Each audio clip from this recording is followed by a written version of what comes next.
புரியுதா உங்களுக்கு?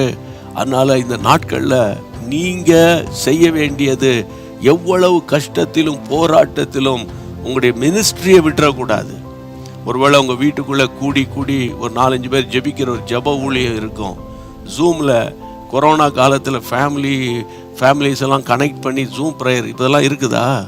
இல்லை, எல்லாரும் பிஸி. என்னத்தை பிஸி? அப்படி என்னத்தை நீங்கள் சேர்த்து வச்சிருக்கீங்க?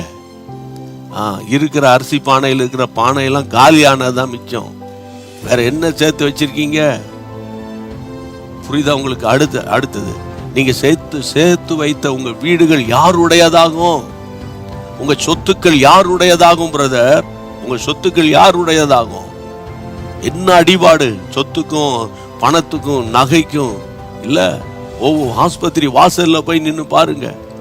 பெரிய வளர்ந்த பெரிய அதாவது பிரைவேட் ஹாஸ்பிட்டல்ல இத்தனை லட்சம் ரூபாய் இருந்தா அந்த வாசப்படியில என்ட்ரன்ஸ்ல கால் வைக்க முடியும். புரியுதா? கர்த்தருடைய பிள்ளைகள், அப்படிப்பட்ட ஒரு அவல நிலைமை இன்னைக்கு. கொடுமையான வியாதிகளும் வேதனைகளும் கஷ்டங்களும் நிந்தைகளும் அவமானங்களும்.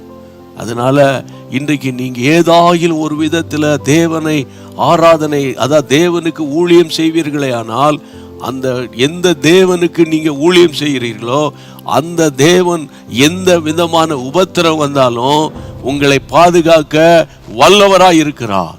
ஆமென். இடைவிடாமல் ஊழியம்.